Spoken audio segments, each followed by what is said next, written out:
ወይኔ በላቸው። ውድና የተከበራችሁ በመላው ዓለም ሆናችሁ ይህንን ቻናል የምትከታተሉ የመሲ ኢትዮቱ ቤተሰቦች እንደምን አላችሁ? ውዶችዬ እኔ እግዚአብሔር ይመስገን። በመላው ዓለም ለምትኖሩ ኢትዮጵያውያን፣ ኤርትራውያን እንዲሁም በስደት ዓለም ለምትኖሩ ወገኖቼ በያላችሁበት ቦታ ሁሉ ሰላም እግዚአብሔር ይብዛላችሁ። ሰላም ለሰው ዘር በዓለም ላይ ለሚገኝ ለሰው ዘር ሁሉ ይሁን። ምክንያቱም ከሰላም በላይ ምንም ነገር ስለሌለ ማለት ነው። ከበጀምቶ ታፊ ጃለተምቶ ተማቲ መሲ ኢትዮ ቲዩብ ወንድም ትኬሰን በቃ ጅርተን ነጌን ዋቀዮ ሲኒፋተኦ ቦሌ ወንኪያ አዱኛ ሁንደረት ከን አርገምተኒ በከ ጅርተን ሁንደቱ ጀቹና ነጌን ዋቀዮ ሲኒፋ ባየቱ። እሺ ውዶችዬ፣ አይ ጽግዬ እንደኮ ጽግዬ ሁሉ ነገሩ አይመቻል። ግን ንቅሳቱ እኔ አሁንም የንቅሳቱ ተቃዋሚ ነኝ። ንቅሳቱ እኔን አይወክለኝም ማለት ነው። የንቅሳት ደጋፊ አይደለሁም። ግን ያው የማቃጠሏ እንትኗ ደስ ብሎኛል። ምክንያቱም ያኔ ማለት ነው ያኔ ጽግዬን ሲያንጨረጭራት ሲያስለቅሳት አልነበር ዳኒ? እናንተዬ ሴት እኮ አቤት ሴትነት! እኔ እንዲያውም አሁን ሴትነቴን ራሱ እንዴት እየወደድኩት መሰላችሁ? ምክንያቱም ሴት ልጅ እኮ ብልህና ሴት ልጅ በቃ ወንድ የፈለገውን አድርጎ የፈለገውን ብሎ ወንድ ልጅ ይረሳል። ሴት ልጅ ግን በታሪክ ማለት ነው በታሪክ ሴት ልጅ የተበደለችውን የተደረገችውን ነገር ሁሉ አትረሳም። ምክንያቱም የቀን ጉዳይ የጊዜ ጉዳይ ከሆነ እንጂ ሴት ልጅ በታሪክ ማንም ያደረጋትን ማንም የበደላትን ጥሩም ሰሩላት መጥፎም ሰሩላት ሴት ልጅ አትረሳም ማለት ነው። እና ጽግዬ ለዳንዬ ያው ብድር በምድር አለ ብድር መልሳ እንዴት ስትቃጠል እንደነበረች አሁን በይፋ አሳይተዋለች ማለት ነው። ለማን? ለዳንዬ። ዳንዬ ደግሞ አይዞክ ያው ውሃ ፍሪጅም ካለ አውጥተክ ራስህን እያቀዘቀዝክ እየጠጣህ ማለት ነው። ምክንያቱም ያኔ አንተ ስታሳምማት ህመሟ እንደዚህ ነበረ ማለት ነው። አሁን ያዙኝ ልቀቁኝ ሳይሆን ዳንዬ ግድ የለህም እኔም አጥፍቼ እኔም ለካ እንደዚህ አድርጌያለሁ ብለህ ቆም ብለህ ለማሰብ ሞክር። ምክንያቱም ብድር ነዋ። አንተ ያኔ ዛሬ 2 ዓመት 3 ዓመት ምን አድርገሃት ነበር? ምን ነበር ያደረካት? አስለቅሰሃታል፣ አስደንግጠሃታል።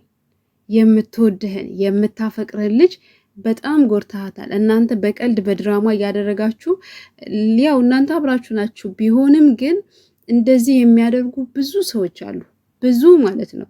አንድ ሰውን በረጅም ገመድ ያስሩና ከዛ በኋላ ምን አለ መሰላችሁ እንዳይሄዱ አስረዋቸዋል፣ እንዳይቀርቧቸው ደግሞ ያርቋቸዋል። ስለዚህ እንደዚህ አይነት ነገር ውስጥ ያሉ ብዙ ሰዎች አሉ ማለት ነው።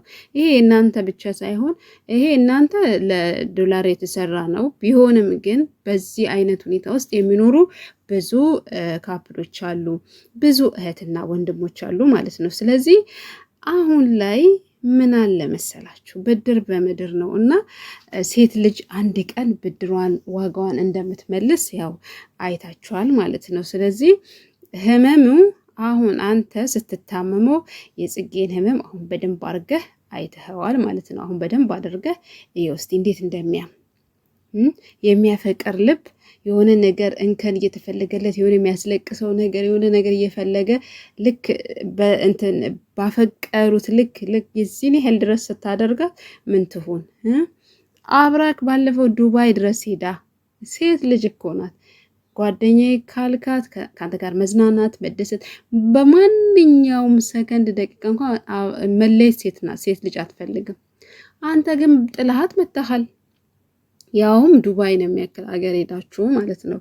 ዳንዬ አሁን የሚመጣውን ነገር ሁሉ በትዕግስት ያው ቻለው ግድ የለክም። ያው ፈጣሪ ብርታቱን ይስጥህ ነው የምለው እኔ ሌላ ምን እላለሁ? አንተም ታሳዝነኛለህ፣ ወንድሜ ነክ። እኔ ምን ላደርግ ተቸገርኩ እኮ ዳንዬ። እኔ እናት አይዞክ ወንድሜ አይዞክ። ጽግዬ ያው ንቅሳቱ ባይሆን በሌላ ነገር ጭርጭር ብታረጊው ደስ ይለናል። ምክንያቱም እኔ ፍትህ ለሴት ነው። እኔ ከሴት ጎን ነኝ። ምክንያቱም ሴት ልጅ ናት ብዙ ጊዜ ተጠቂ ተጎጂ ማለት ነው። ግን ወንዶች ደግሞ በቃ ሴት ልጅ በቃ መነሳት የለባትም የሆነ ነገር በቃ አለ አይደል? በተለይ ያፈቀሯትን ሴት በተለይ ሚስታቸው ወይም ፍቅረኛቸው ጥለዋት ሌላ ሲያነሳት ሌላ ሲላት ወይኔ ሞታቸውን እንደው ይመርጡታል። ምክንያቱም ወንድ ልጅ መሸነፍን አይወድም፣ ሽንፈትን አይወድም።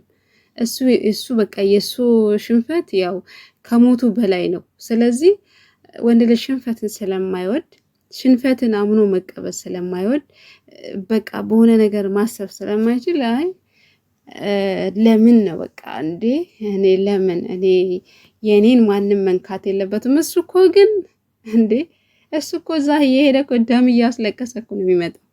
እሱ ምን አለ ዕቃ ናት፣ ዕቃ ልክ እንደ ዕቃ እንዲጠብቃት ይፈልጋል። ይሄ ኦልሬዲ ያው ወንዶችንም በተመለከተ ነው። እና ውዶችዬ እንግዲያው ያው ፍትህ ለሴቶች ነው። ሴት ልጅ ምንም ነገር ማድረግ ትችላለች። ሴት ልጅ ምንም ነገር መስራት ትችላለች። እና ዳንዬ መልካም የመቃጠል ጊዜ። አይዞክ አይዞክ፣ እኔም ደግሞ አለው ከጎንክ። ምክንያቱም ቢያንስ እንኳን ቀዝቀዝ ያለ ውሃ አንተ ሲጀመር እልም ያልክ አቃጣይ ቁጥር 1፣ በዛ ላይ ደስ የምትል ፈታ የምታደርግ ሰውነ። እኔ ግን ማርያምን ሁለቱ ልጆች በጣም ነው ደስ የሚሉኝ፣ በጣም ማለት ነው። ዳኒና ጽጉ በጣም ነው የምወዳቸው፣ በጣም ነው ደስ የሚሉኝ ማለት በጣም ደስ ይሉኛል። እና እስቲ ያው ሄዱበት፣ ንቅሳቱንም ሄዱበት። ተነቅሳችሁታል ሁለታችሁም። አሁን ያኔ ዲጄሊያ በጣም ደስተኛ ነበረች። አሁን ደግሞ የጽጉ ባል ደግሞ እስቲ ነገ ተነገ ወዲያ ደግሞ በምን እንደሚመጣ ደግሞ እናያለን። እስቲ ደስተኛ ሆኖ ፏ ብሎ እንደሚመጣ እናያለን። ውዶችዬ ከተመቻችሁ ላይክ፣ ሰብስክራይብ እያደረጋችሁ አበረታቱን ውዶችዬ። እንግዲያው ቪዲዮ ከተመቻችሁ ሀሳብ አስተያየት በኮመንት አስቀምጡልኝ። በጣም ወዳችኋለሁ። ሰላም ለሀገራችን እንዲሁም ሰላም ለምንኖርበት አገር